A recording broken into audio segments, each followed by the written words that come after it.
recording this. So once you have the disorder and you write all the criterion, you're going to then start like simple Google search up most effective treatments for my disorder, okay? Most effective treatments for whatever my disorder is. And look at what the just normal Google articles are gonna give you.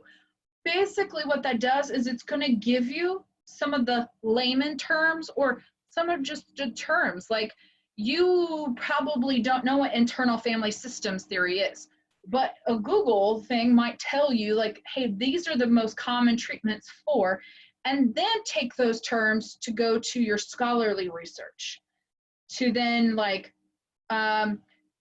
treatment, like IFS treatment for major depressive disorder or addiction, CBT, cognitive behavioral therapy treatment for this.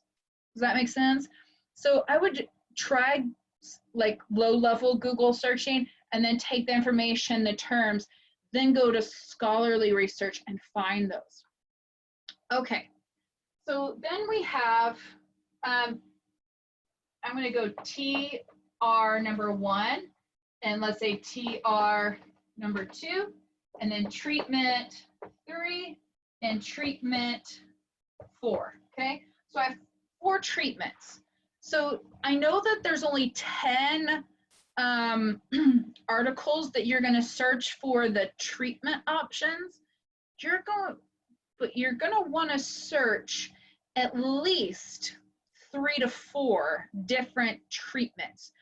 So let's say you look at cognitive behavioral therapy, you look at EMDR, you look at internal family systems, and then you look at solution-focused therapy.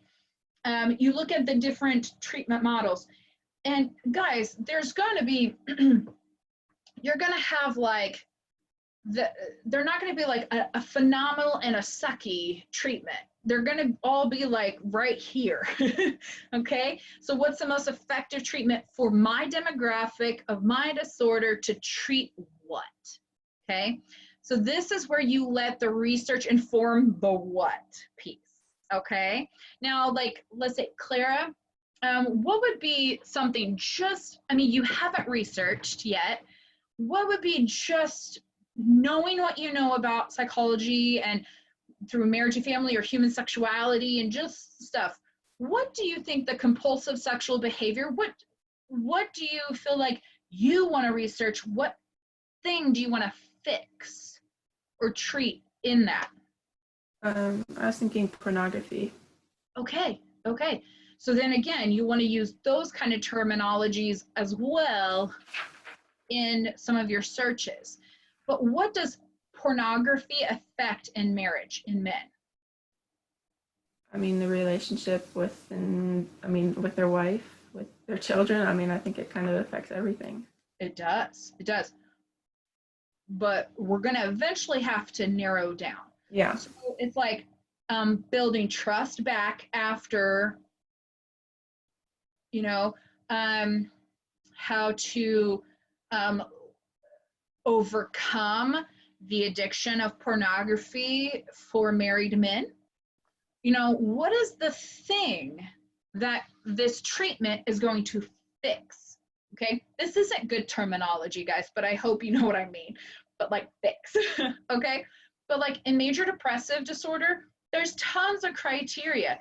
There's no one treatment that fixes all of these criteria. So you're going to look at these different treatments, okay? And so I really, I'm going to use a different color. I might use a little bolder color. Ah, perfect.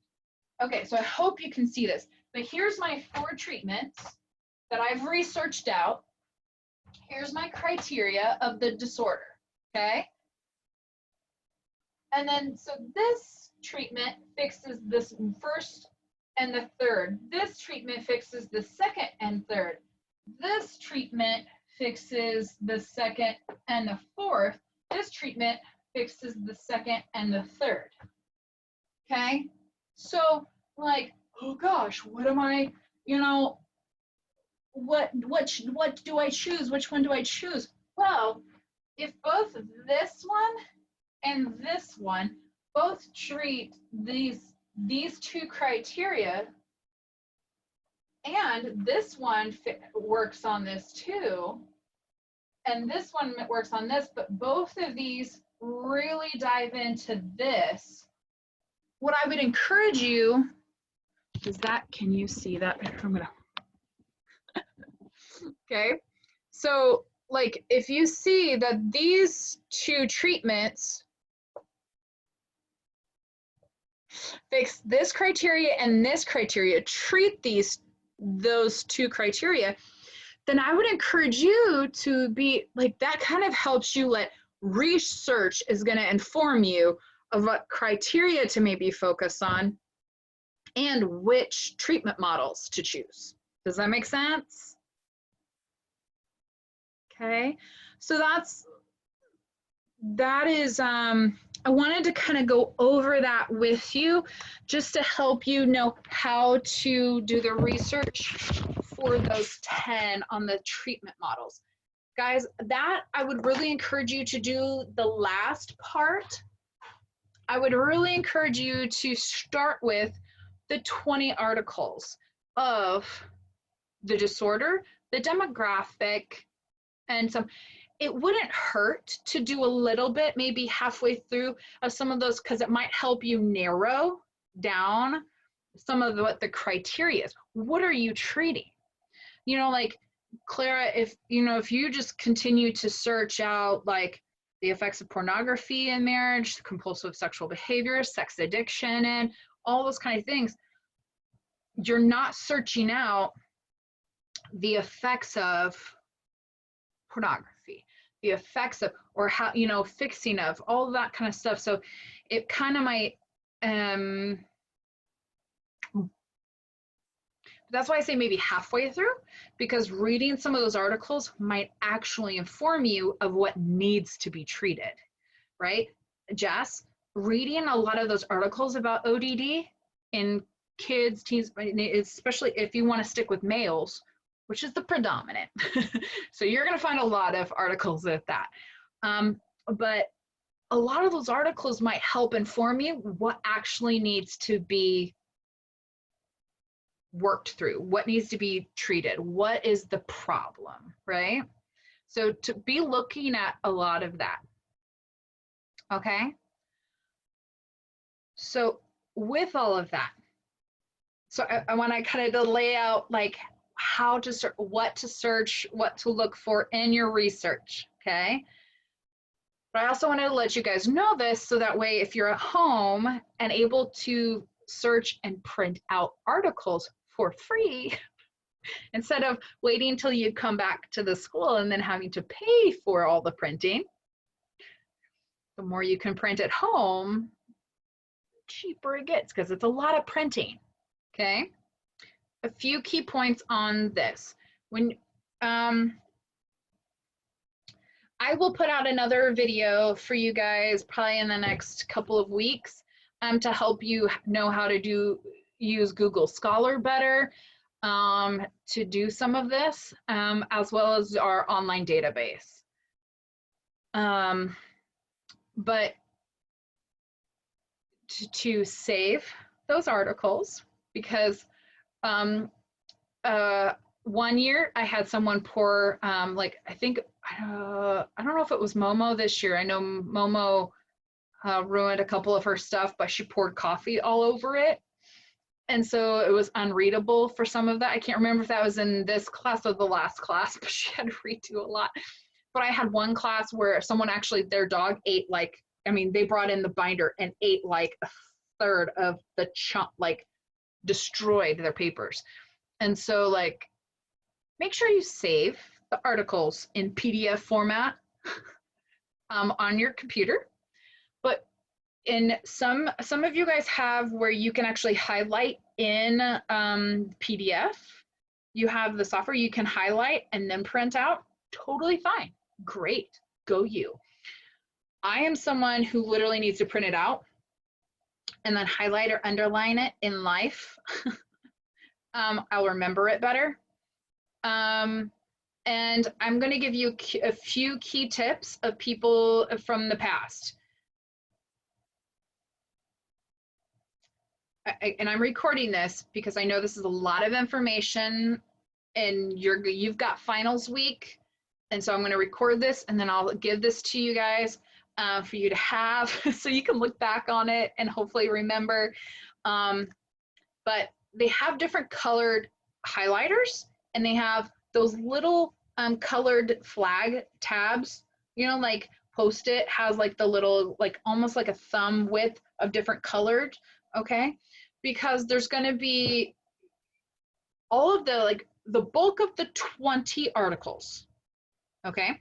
The 20 articles that are about your disorder and your demographic and all of that information, you're only going to need to read the introduction and the discussion section. Only read the introduction section and the discussion section. Now, I wish that I didn't have to be specific on this, but the introduction is not the abstract. Read the abstract before printing it out. Read the abstract to know if this is an article that's going to give you what you want, okay? The introduction is any part that is before the word methods. Now, there are also, it's the whole, like there might be other headings, but most of your articles are not actually going to say introduction. It's not just the first section, it's everything before it hits methods. Now, there are some articles, let's say you get a published article that's not IMRAD, because all of those 20 articles that those top 20 about your disorder and stuff, those don't have to be IMRAD, okay? The 10 about your disorders and treatments have to be. You can have others and beyond 10, but 10 have to be IMRAD, okay? You cannot do, that's introduction, methods, results, and discussion. You cannot do this project, you cannot do this assignment if it is not IMRAD. It will not work, okay? And again, I would research at least 4 different types of treatments in those 10 articles, okay? Just throwing that out there. But when you're at the 20, the top, you know, about your disorder and your demographic, those only, you only need to read the introduction and the discussion if it's IMRAD. If it's not IMRAD, you get to read it all. Because usually those are shorter anyways, okay? And so what I would encourage you to do is there's going to be like, you're going to need statistics to back up. If you think about what you're going to actually write in this paper is you're going to write an introduction. You're going to write a literature review. You're going to write a methods section. You're going to write a discussion section and a results section and a discussion section. Okay. So I will break down all that is needed, but I want you a few things. When you're reading through the introduction section, take note, don't just read for information, read for how it's structured, read for what are the components of an introduction. The introduction defends why this is important. Who cares? Who gives a crap about you doing all this research? Who's impacted? What if this kind of research was not done? What could happen? Okay, so, and again, what are statistics to back all of this up? And so highlight those important things that you would then put into, and then the discussion tells you what went wrong and what needs to be done in the future. 2 things. 1, the discussion section can also help you maybe figure out what part of all of like ODD you need to focus on.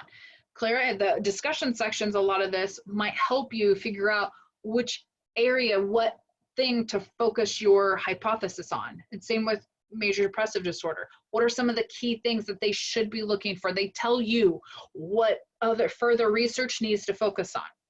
But in your literature review, you're going to be discussing all of the discussion sections. What is all of this literature saying about this? all of the introductions. What is all of the literature saying about this topic and these issues? Okay. So again, I will be creating videos that are going to break down all of these sections into a lot more information. So I know I'm giving you a lot of information. It's overwhelming.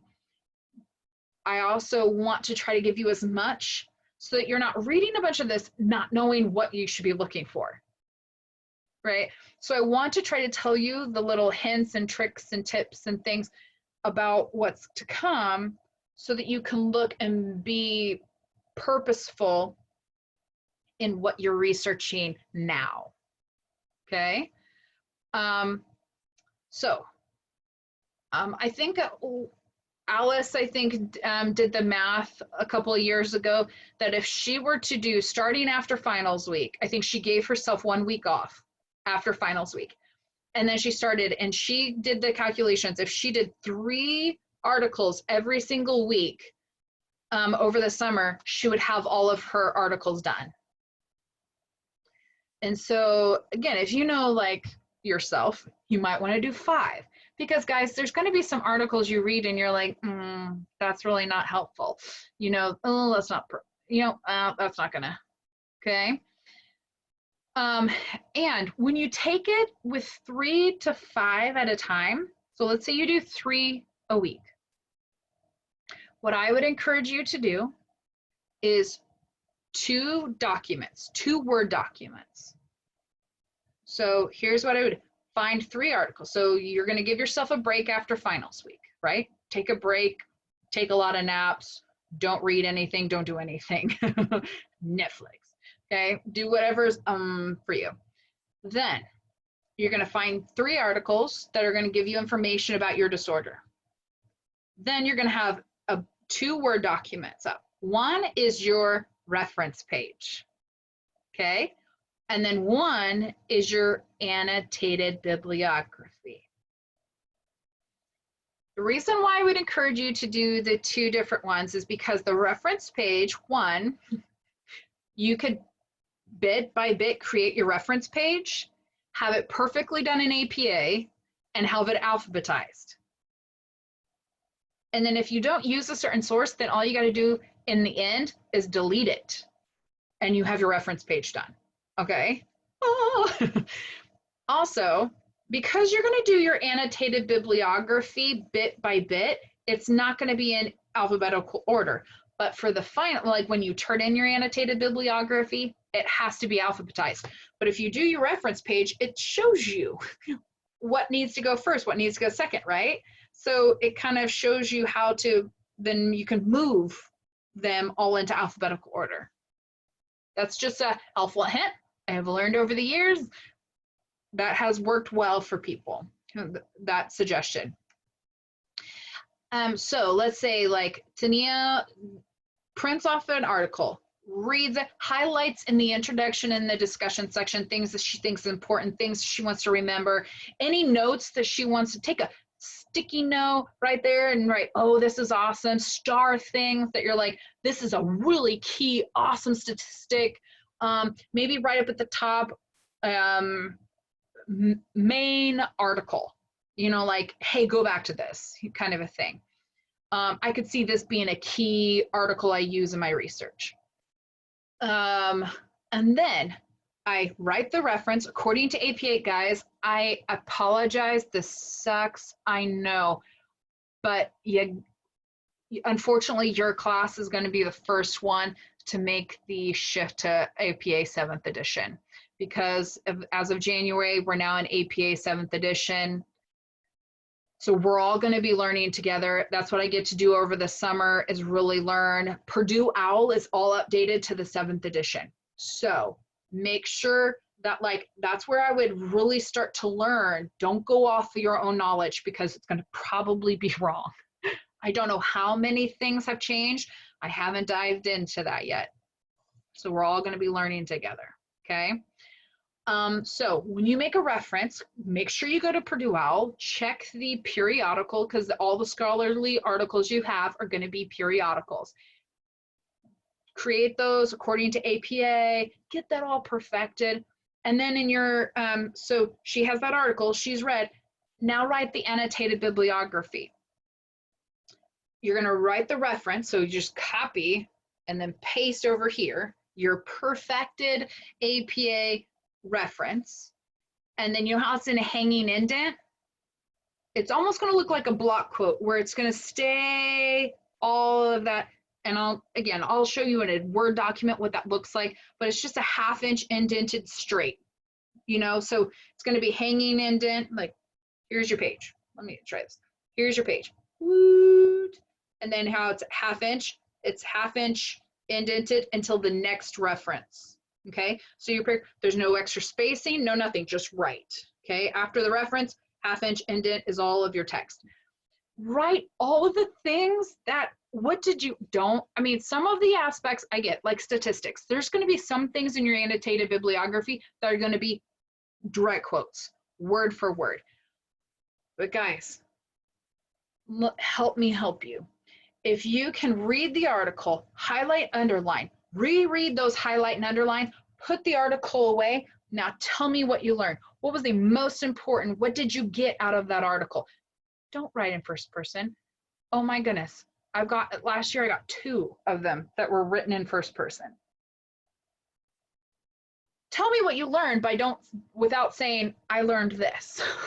I'm going to use this in my introduction. Don't write that.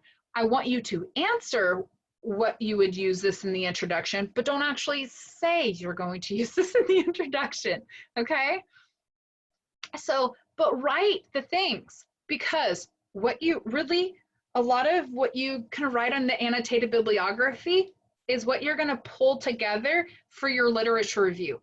And you can literally, if you already paraphrase your annotated bibliography, for the most part, you can start copying and pasting into your literature review and then just organizing it. Then it's like, okay? So the more you take in paraphrase, again, read, then reread your highlights, put the article away, tell me what you learned, okay? Now, if it's statistics, then look at the piece of paper and type the statistics perfectly, okay? But if it's the general information, tell me that. That way you know it's already paraphrased and ready to go for your literature review, ready to go for your introduction, and ready to go for your discussion section. Okay? So that original YouTube video and what I already sent you guys can get your first 2 basically assignments done for your fall semester. Okay? Now, you can wait until the fall to get that done. You don't have to start. Like, Claire, you already got the 3. Do you have all of those blocks filled in? No, okay. But you've got the top ones already done, you know? Like, and Tania, you got the top ones done. Jess, you got 1 of the boxes done, you know? Like, but you have time. Again, you can wait until fall to start that. Guys, every year, I have people who've done it all summer long and people who start on it a few weeks into the school year, you know, like, and you know what? Most all of them finish on time, okay? Some just hate their life more than the others during the fall. And that's really what you got to decide. You know, like, Clara, particularly for you, and Dee, for you next fall, you guys are fall athletes. I would highly encourage you guys to do this over the summer, because the bulk and the meat and the heaviest part of this whole entire project is that first, like, 1/3 to half of the semester. And unfortunately, that's when you're in season. Yay. Okay. And then once Tania goes into season, we're in the end, but we're in that finalizing particular kind of stuff. And if she has gotten behind it all, then she's going to hate her life when it comes to that, you know? And so all of you, like, even like Tania, and then, well, Jess, your hardship comes during capstone class because yay for spring sport. But you still have practices, you still have a few games and things like that in the fall. But you guys, like, the more you get done over the summer, the more like just tweaking here and there, and where we can maybe have class once a week versus twice. But I'm set to have a class twice a week. You know, it's just like whatever we come in, whatever we need, we're going to do. This class was originally set up as a directed study. Most people hated their lives with that because we know how well we do with self-motivating, right? Okay, so any questions? I know I just threw a lot at you, but any questions?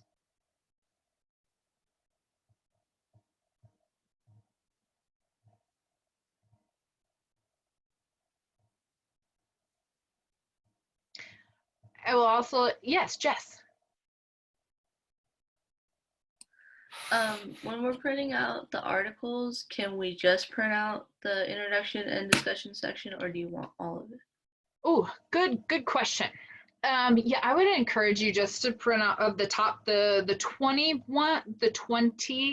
of your disorder and demographic kind of articles.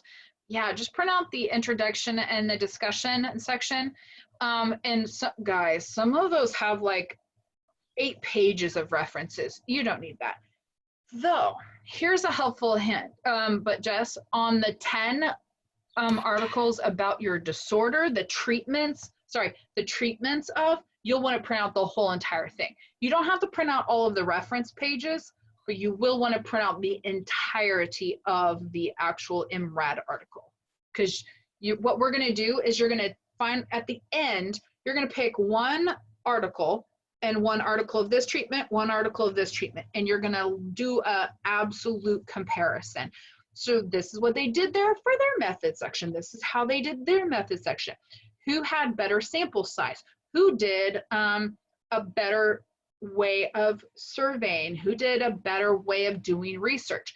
How do you, based off of research methods, based off of all of these kind of things that you've learned over your courses, how are you going to show based off of the results section, right? So when you have learned what the R value and what the P value and the correlation coefficient and association and significance and all of this wonderful terms that just makes your heart so warm and fuzzy and makes you want to tear your hair out, all of those kind of things, you're going to want to remember. We're going to go back through it a little bit, but that's where you're going to test and see, okay, which one is more significant, which one has a higher association, which one is more valid, all of those key terms, okay? But yes, on that note, when I say you don't have to print out all of those references, but oh my goodness, you want a great way to do research? Find the article. And if you find that article that has all of this amazing information, look at the reference page. And go find some of the references. It's a great way to do circular kind of research. Like if they got a lot of information from these people, go find those articles. And then those can give you, and then go find their articles and go find their articles. Does that make sense? So that's a good way to also, if you get stuck and like, I can't find anything else, then start searching the references of those sources. But that's also why I say to like, make sure you save the PDF of those, or if you're in Google Scholar and you're signed into your Google account, just heart them, save them, and those will go into, it'll just save them all for you on your Google account, you know? And so you don't have to save them like on your hard drive or anything. But so that way you only have to print off like maybe 5 pages versus 25. I would encourage you to staple that article, regardless of how much you print off or don't. Make sure you staple them. Some people put them in sleeves, like in the plastic see-through sleeves. I will tell you, it's that's really nice. It's really great for me when I'm going to count all of them. That's fantastic for me. But it's really hard on you when you want to go through and read your articles. Then you got to take that sleeve. You got to take the article out, and then you can't just flip through and find the information. So I would just staple and then use the colored tabbies for like, this is going to be good information for statistics, for about the disorder, about the demographics. So use different color coded, and then like, hey, this is good information about the results section, method section, discussion section. So to develop a color coded system sometimes is really helpful, but sometimes that comes with in time. But I would say having something for good statistics. So like I highlight things in like green that are great statistics to back up things. And I'm gonna information of like why this is important, why I should be doing this, all that kind of stuff. I'm gonna highlight in this color. Things that make for good discussion sections, like I'm gonna highlight in blue. Things about my treatment model, I'm gonna highlight in orange. So then when I'm looking through my things, like I can just look through where are all those colors at, or the different colored tabs. But having a tab on each article makes my life a lot easier when I'm looking for, like when I'm counting how many articles you have. Here's just another thing. You will need, for your supplies for your class, you will need a 3-inch binder. Yes, 3-inch, and I promise you it will be full. Okay, 3-inch binder, and you need to have dividers. You need to have at least three dividers. Your disorder, treatment 1, treatment 2, and other disorders or other treatments. So yeah, you need to have 4 dividers. You know, those little sheets that have the little tabbies on the edges, you need to have 4 of those, okay, to section out. These are all my articles about the disorder. These are all the articles about my treatment 1 and the treatment 2. And then this is the tab for all of the other treatments that I'm not gonna use, but have informed my literature review. Okay. So I will, I'll set up another one of these. This is of course optional. This is not required, but I'll set up another one of these probably at the like mid-June, just to kind of see where you guys are at. And if you have any questions, how can I help you with the annotated bibliography? How can I help you with research? Hey, you know, hey, Miss Jamie, I've printed out these 5 and this is what I'm doing. Am I on the right track? Because I would hate for you to get like 15 articles in and be like, you're way off base. Okay. I will be available during the summer. Like if you have questions, feel free to Marco Polo me. I will also just know that one of the other requirements of technology for this class is Marco Polo. So if you do not have that app on your phone, that will be required for this class. That's how and for Capstone. So we will take it and do it throughout, but we will use that for any kind of questions, because it never fails. Tania will like text me or email me a question, and then 5 minutes later, Jess texts me and emails me a question, and then Clara, you know, like Marco Polos me and asks me a question. It's like, oh, can I just answer all of them in one? So that's why that way Tania asks a question that everyone wanted to know on Marco Polo, and then I can answer, and you all have that answer on there. So, and if I cancel class, that's how I'm going to let you know. That's going to be the way we communicate, but it's so much easier. And sometimes I'll show up on the board how to do things. It's just so much easier through Marco Polo to, and it's also, we often get really close as a cohort because we suffer through this class all together. And so it's also like, hey, I need prayer about this. Hey guys, can you, you know, so it's just how we're going to communicate from here forward through that Marco Polo. So I will start building and creating our little group on Marco Polo, and I'll let you know through there of like, hey, this. But that way, if Clara, if you start kind of getting ahead and you start asking the questions, well, then I can answer you. Well, Tania might not be ready at that point yet, but then when she gets to that point, then she can be like, oh, I remember there's a Marco Polo, and I can go back and watch that Marco Polo when I get to that point. Does that make sense? Okay. Okay. So again, I'll do another one of these in June, just to kind of touch base and any questions, clarifying things, making sure you're on the right track. And then I'll do probably another one at the end of July, just to say, you know, hey, have you started yet? You might try to at least get 5. Can we get 5 before the start? I promise you it'll be in your best interest. Because like I think about Clara, I really, really love the compulsive sex behavior, like whether it be through pornography or whatever it might be, where you start to more solidify. But yours in particular, you're going to need to do quite a bit of preliminary research to know how to really state. And we'll talk about like when you actually write your literature review, you'll talk about it's often referred to as this, this, and this for this comparative analysis paper. It will be referred to as this. So you'll choose the terminology you want to use. ODD is often referred to as behavioral disorder, as well as ODD. So you'll state in your thing, like, so make sure when you're doing research, oftentimes it'll come up as behavioral disorders or conduct disorder and behavioral disorder is different. But behavioral disorder is oftentimes what it's referred to as kind of a collective umbrella of ODD and CD.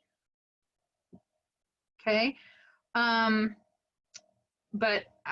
Clara, just to touch base on any of the personality disorders, it's been done every year. It's been done, one of them. I will tell you, it's on the more difficult. There's a lot more about borderline personality disorder. There's a lot more in that.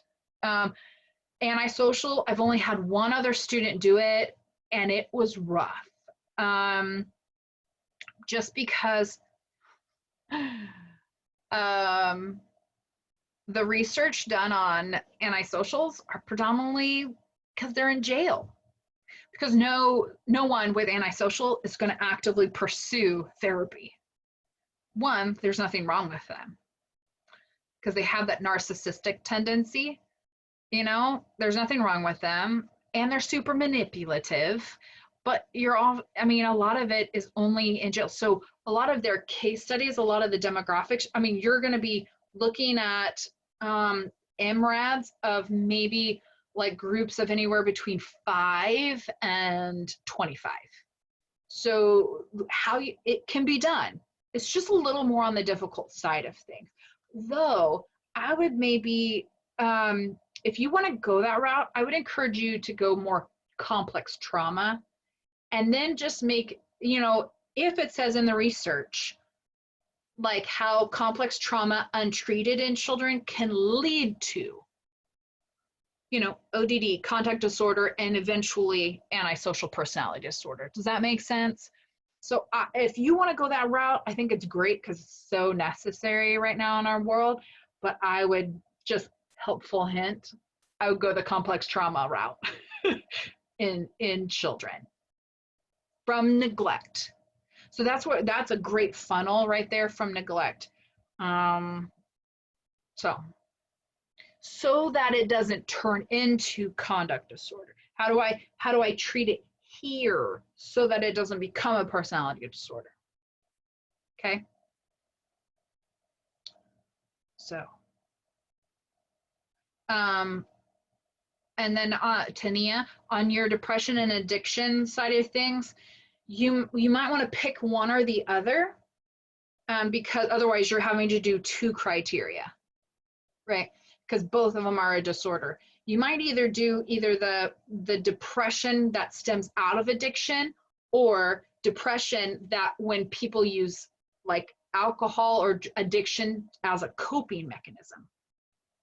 Okay, so it, like, that's why, like, self-medicating of depression, kind of a how to treat the coping, the unhealthy coping skills, or the self-medicating of use of addiction. So it's more of like my treatment models are going to go towards how to treat the self-medicating addiction side that people get into due to depression. Okay. Okay. Sorry, this was way longer than 30 minutes. It's a lot. It's a lot. But I hope this was helpful, at least to get you started. And again, you don't get extra credit. You don't get more. Like, if you get this done or anything worked on, this is just if you want to like your life a little bit more in fall.